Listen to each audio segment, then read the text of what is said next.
Welcome, everyone, to episode 1, the official first episode of the Zen AM Thoughts podcast. I am your host, Rob, aka Zen. Joining me today, we have me, myself, and I. The Zen AM Thoughts is a podcast where I just kind of air out the things that I'd be thinking about. This can range from anything from video games to anime to anything that inspires me, both in and outside of games. It's really just a place for me to collect my thoughts and for you to kind of join me and listen in on the various topics that cycle through my brain. This week is kind of a special week. I took a little extra time getting this episode out, mostly because I'm lazy, but also because I really wanted to sit and think about what I was going to go over today. So over the past weekend, we had EVO Evolution 2022. This is one of the biggest fighting game tournaments in the world. And it is the first year that it has been offline since 2019, right? Like right before the pandemic. And it's a huge moment, for a lot of different reasons. Over the past couple of years, fighting games have been in a really tough spot, mostly because a lot of the fighting games that were popular, especially in 2019, and a couple that have released since, didn't have strong online infrastructure, right? What we call rollback netcode. And I'm not going to get too deep into the weeds on what rollback is, but at a very high level, just know that it is very important for fighting games to have this feature, in order to have a very good online infrastructure. In order to play these games online in a competitive state, it is something that is needed.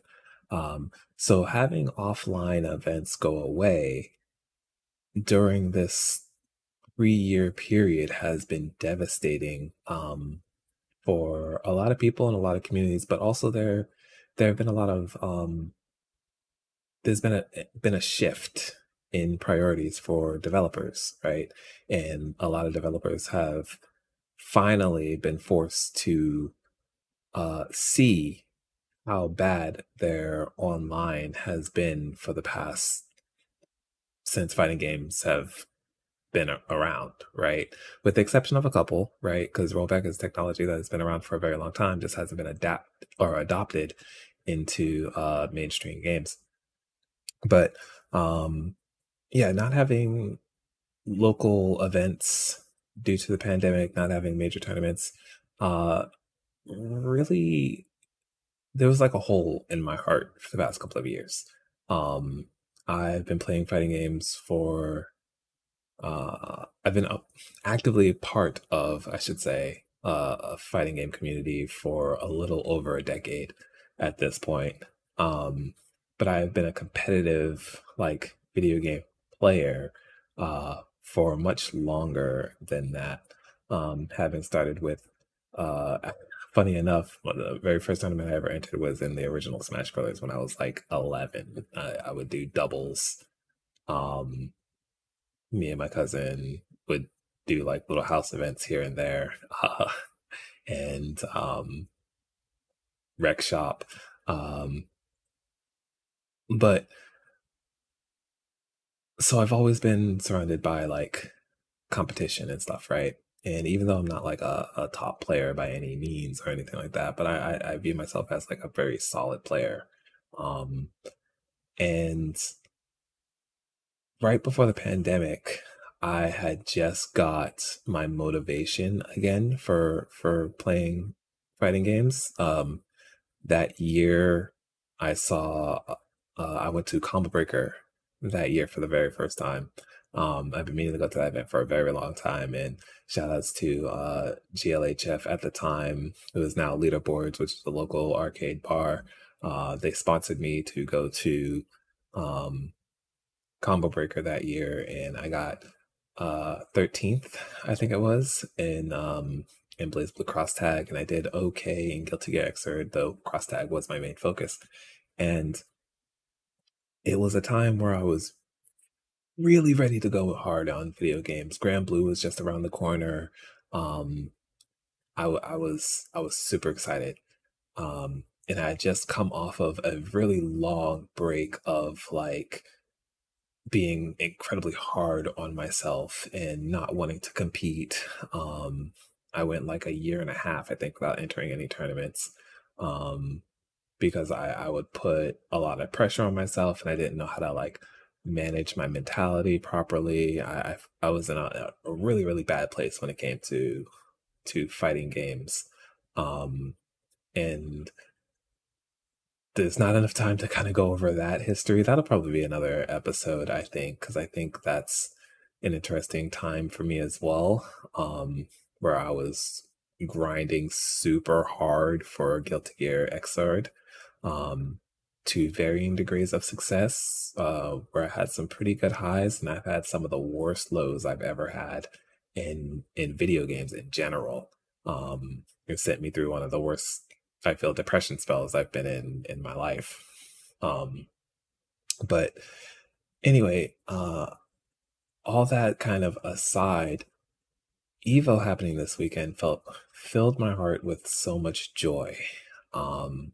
It was probably the best EVO I have probably ever seen, right? And I've been keeping track of EVO since like 2011 or something like that. Just seeing everybody gather together for the first time in several years was really emotional. And this is just me like looking through the stream, right? Because I wasn't there personally. But just like seeing everybody come together, seeing all the countries that were able to attend, because I mean, the pandemic is still out there, right? So travel is still really tough. Gas prices are still really high. So I know airline tickets are really expensive. But for everyone that was able to make it out, for a lot of the games in the lineup, it was the first time that we had cross-regional competition, right? So you had like Grand Blue Fantasy Versus, which this is the first time you've had like a bunch of Japanese players come in, and European players and people from all over come and fight against North America. And you see the battle of different philosophies, battle of different play styles, something that game that came out the year of the pandemic, it was robbed of its place in like the world, right? For the first time after years of both, you know, all the different sides of the globe developing different types of tech in stuff for that game, coming together to show it off.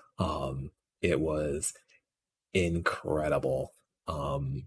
It was some of the best competition I have ever watched, and I have not been able to sit and watch tournaments like that.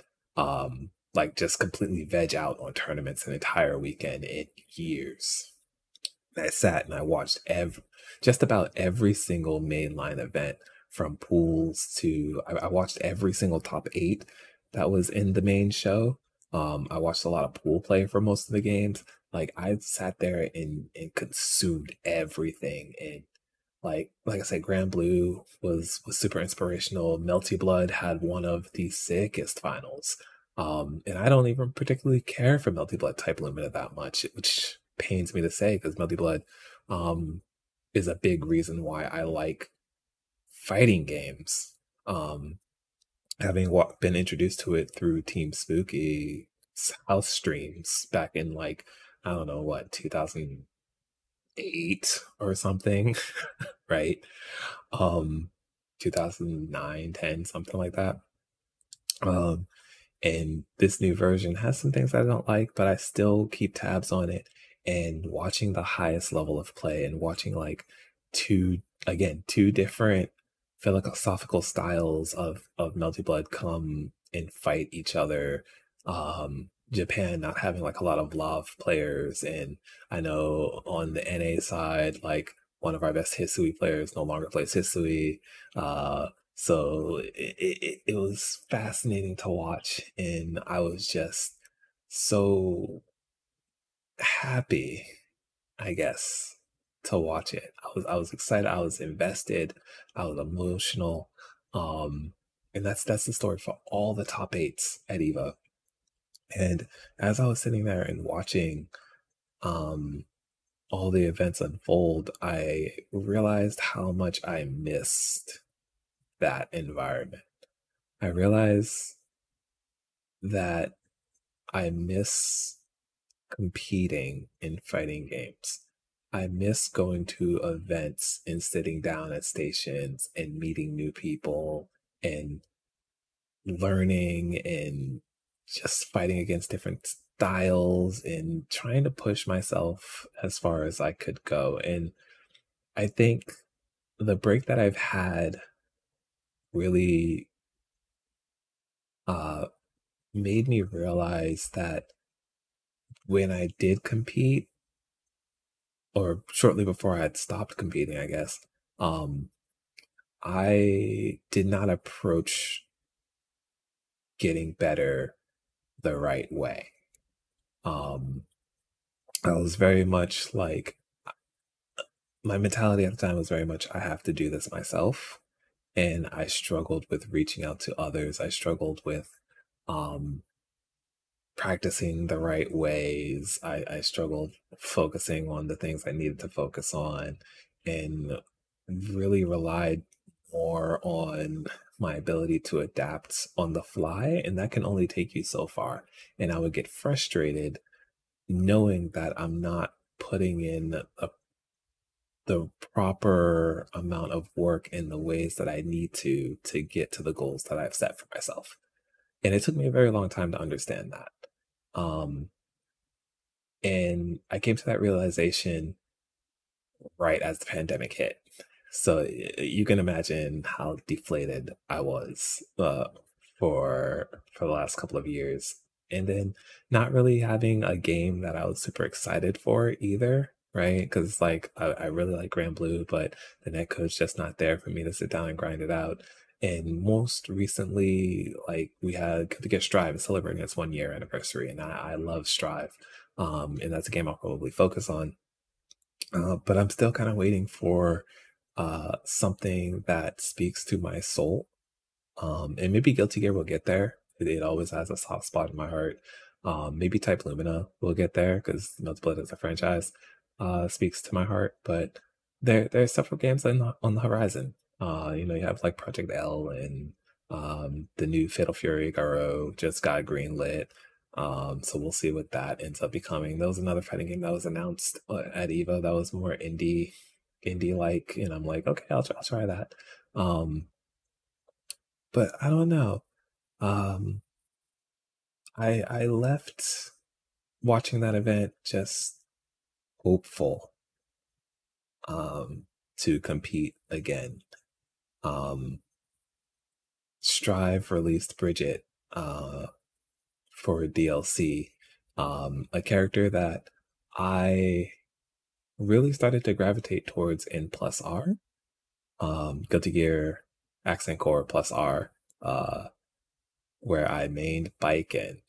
But later during my time with that game, I started to switch to Bridgette and found Bridgette really, really fun. It was like, dang, I wonder if Bridgette will ever come back. Probably a low chance. And lo and behold, our African Lord Daisuke was like, now you may have Bridgette.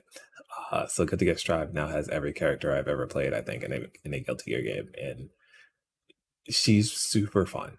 And that reinvigorated my spirit to play as well. So I've been cracking out on that game a lot. And will I compete and Strive? I think so. I think I'm ready to get back in there. I don't know how hard I'll push it, right? But I at least want to start dipping my toes back into entering tournaments, right? And hopefully when some of the newer games come out, maybe I can divert more of my energy and time to it, or maybe I'll grow to like to want to strive to be better in Guilty Gear or KOF or some of the games now. I feel like post Evo, I'm looking at those games in a very different way than I was previously or over the last couple of years, where I feel like I've become more casual. And I may just review all of these games, and who knows what I'll find. I'm excited. I'm excited. I'm excited. And that's something that I feel like I haven't been able to truly say in this way for a very long time. Some quick shout outs before I wrap this up, because we hit our mark. This 15 minutes go by really fast. But if you have any interest in fighting games and you have not seen any of the EVO footage yet, go and watch the Street Fighter V top 8. It is one of the most amazing things to ever come out of EVO. And I'm not even a hardcore Street Fighter V fan, but the storyline of Idom in his run through the losers bracket, taking out every major name you can think of, was absolutely incredible, leading up to one of the most nail-biting, like, clutch grand final sets I've ever witnessed. So yeah, that's kind of that. Obviously there's more I could say on the subject. I would like to go over my FGC dark days, as it were, in another episode. I feel like I have to figure out how to condense that down into a manageable time frame. But with that, I appreciate y'all for listening and hanging out with me on this wonderful 12:43 a.m. And like, subscribe, let me know what you guys think. Did you guys watch Evo? Did you guys enjoy Evo? What are your thoughts on fighting games and competitive games and all that jazz? Listen to the JSB GamesCast if you haven't already. That's on various podcast services as well. It's our main podcast. And I'll catch you guys next week. Bye.